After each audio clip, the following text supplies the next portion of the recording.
Welcome everyone, so this will be part 4 of my guide for veteran Maw of Lorkhaj, the last boss Rakkhat. So again, everything will be on alcasthq.com/maw if you want to check out all the videos and some comments I have there. So let's get started. What you need to know about this boss fight. It is really hard to get into, but the fight is easier than the second boss. What you need to know is, or let's just start here. So you see we have basically two groups, one a little bit on the right side and one on the left side, and in the middle there is a tank. So we don't stack too much because there is meteors falling down from the air, so we don't want to stack all the group. Then what you need to know is the main tank needs to be on the platform. I will show you that in a second. Let's just continue. Okay, get ready. We start.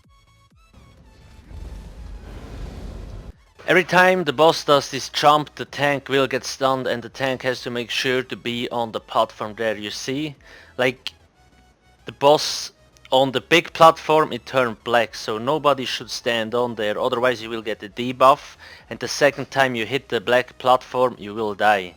Plus if you have the debuff you will get less healing. So the tank has to make sure to be the only one that stands on the yellow platform, because if he doesn't stand on the yellow platform, the boss will hit him like for so much damage. It's always a one shot. It's like, I don't know, 500k damage or something like that.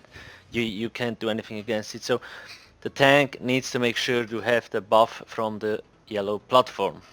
The boss will also do kind of a stomp mechanic, so when you don't block you get knocked back, and that's the thing that happens to many damage dealers. They try to DPS as good as possible and then they don't block and they get knocked back into one of the black platforms. You really have to avoid doing that. You really have to avoid doing that. It's not hard, but most people fail that simple mechanic. It's better to survive. Don't see the DPS. Why? So here is, when you have enough DPS he will go to the next platform. If you don't have enough DPS he will do this Kamehameha thingy. So our tactics basically are, we put both tanks in front of the boss. Everybody's always in the back, otherwise you will get one-shotted. You always should stand in the back of the boss as DD or healer, because he also has an AoE attack, like a cleave or something like that, with his hands. So now both tanks use the healing morph of defensive stance. I'm not sure what's it called, like the one that turns damage into health. So they just spam that as long as he does this Kamehameha thingy to stay alive. Plus the healers of course heal. It's really high damage. Hold on.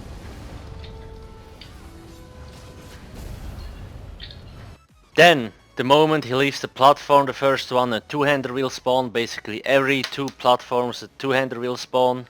So you want to make sure to focus the two-hander down as fast as possible. Also, he has this kind of scream thingy which everybody stuns. The tank can interrupt it, so the tank needs to make sure to interrupt it. Plus the DDs also can try to interrupt it if the tank is too late, something like that. If you don't, everybody gets stunned and somebody will most likely die.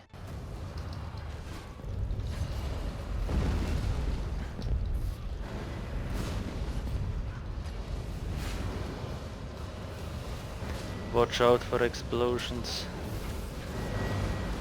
Meteors. Also want to make sure to position the two-hander correctly so everybody can actually damage it. Then now the boss, he raises both his hands up. That means meteors will come down. Let's see. 2 smashes. Yeah, just 2 smashes. Yeah, just hold it there. I'm gonna explode in a... Now there is another mechanic in the backyard. So basically the moment those ghosts in the middle spawn, you want to go, two people need to go outside and clear the backyard. There is kind of blue balls laying around. You need to use the synergy there, and if a void caller spawns you just do one attack and he dies. 6 void callers need to die and then everything is safe, you can go back. If you don't kill them in time, everybody will get sucked into the ground and die. So you see here the picture, it's basically the route we usually do. I will make sure to put it into the description of the video too. Middle. Before I forget it, you just heard my body say 2 smashes. So what the two-hander does is, if he doesn't die fast enough, he puts a debuff on the tank, and basically it's reducing his armor. So if he puts 2 debuffs on the tank, on the second tank, then the main tank has to take over the two-hander, because if a third one happens, he will instantly die from it. So you need to make sure that this is covered. If there are 2 debuffs on the second tank, you have to say tank 1 take over, and then he will take the mini-boss. If you have enough DPS, the mini-boss will die fast enough. Then now you see the meteors. Usually the meteors go to the people that are the furthest outside. So you could actually place decoys, like ranged DDs, so it doesn't go into the middle. 1 hit is not that bad, but basically, like, if 3 or 4 meteors hit on you, you will die, because the damage always gets higher and higher. So make sure to avoid it. You also can use Harness Magica or Igneous Shield or whatsoever. Back there you have seen this person exploded and blue balls came out of him, so you need to make sure there is, like, from time to time, randomly the boss will put kind of a dot or a curse or whatever on him, and on his feet you will see a red AoE grows and grows. And then if it's big enough it will explode and those blue balls will burst out. If somebody gets hit by those blue balls, first it deals damage, plus the person will receive less healing. If you explode in the middle of your group, everybody will die. That's why you have to run outside of the group like the body there did, and then nobody will die.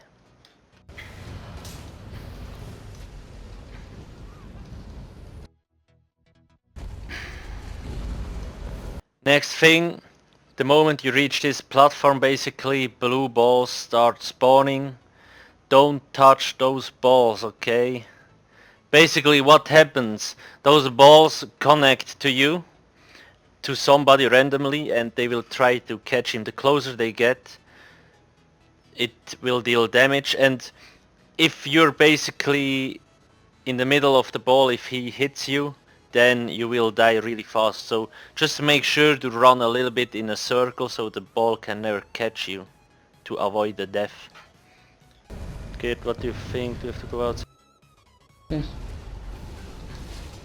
So you hear this popcorn sound, right? So that means from the middle small blue balls come out and they will randomly hit people. They deal quite a lot of damage, but you will not die from it. But the thing is, if the boss does any other damage to you and this ball hits you, you are gonna die, so you have to be really careful.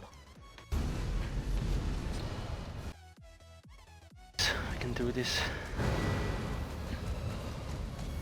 From the 7th platform, also those big blue balls will start spawning. Basically, you see a red AoE will spawn under you, and this blue ball comes out, so you have to make sure not to stand in it because it deals a lot of damage. It is really easy to avoid, so just move out and you're good to go.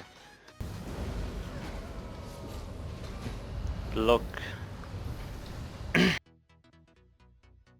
There is 2 ways that can happen here. Basically, you have enough DPS and you can nuke the boss before the Lunar Cycle. I will show you this now, and afterwards I will show you how the Lunar Cycle works, because most people don't have enough DPS, so I want to show you what you have to do there, because it's actually the most complicated mechanic in this fight to get it down correctly. So again, first I want to show you the execute, and then I will show you the Lunar Cycle.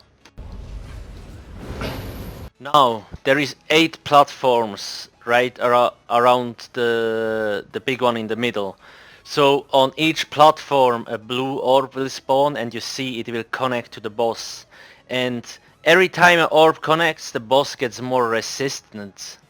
which means you will deal less damage. So now what you have to do is you have to assign a damage dealer to each platform 1, 2, 3, 4, 5, 6, 7, 8.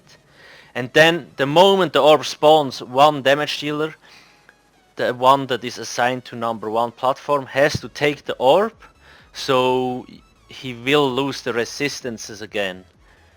I will show you that in a second. Okay. Number 2. You've seen first platform, dude took it, and like those balls, I think they spawn like every 4 to 5 seconds. Basically you have 1 minute time to kill the boss. If he's not dead in 1 minute, he will shoot the big ball he creates into the ground and everybody will die. So now basically you saw I was waiting, I already knew the blue ball would spawn, so right when it spawned, even before it could connect to the boss, I took it.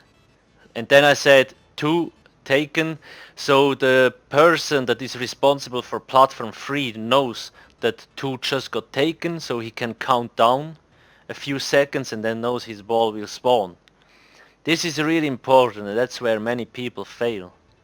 Also, you have to make sure not to have the debuff from the black platforms. Otherwise, you will not be able to get the blue ball and die. You also need to make sure to tell the healers where to heal, and you need to tell the damage dealers so they can stand in their healing springs. It is really not easy to heal here if people are spread too much and there is so much stuff happening. So it needs to be coordinated really well. Okay, there is basically nothing more, so let's get on to the Lunar Cycle phase.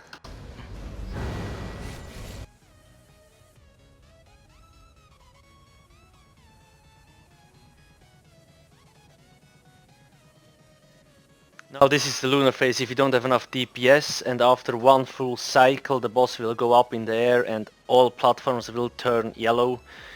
And now basically 2 tanks and both healers go into the middle and all DDs go around, because there is a big platform in the middle, 4 people have placed there, and then on the small ones each a DD. Now let's see.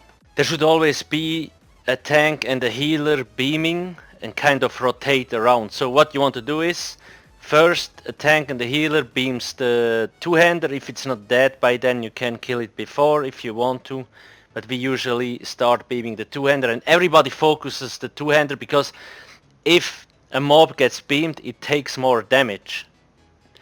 And then the other tank and healer will kind of support the group around, because there is mobs everywhere and they also deal damage. And then what you basically have to start doing is you have to start the rotation, right?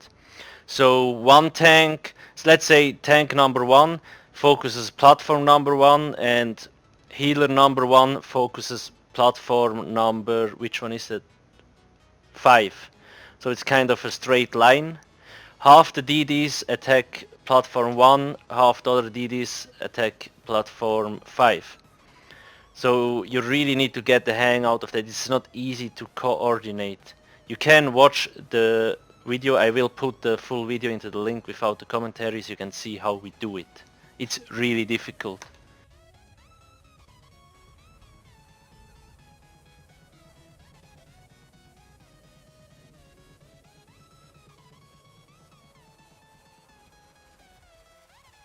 You see, 200 dead, 1 dude beams this mob and the other dude beams on the other side.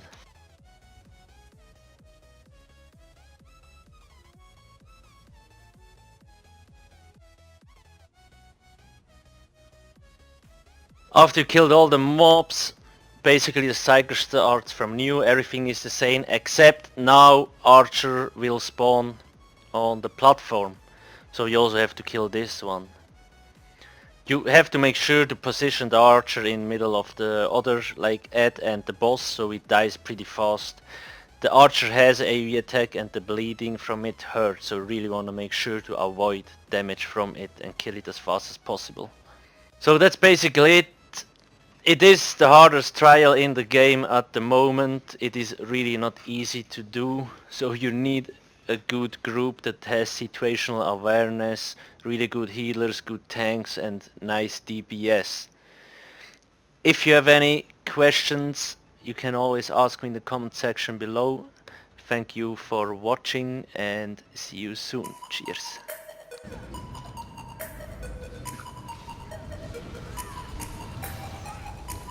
I usually know that.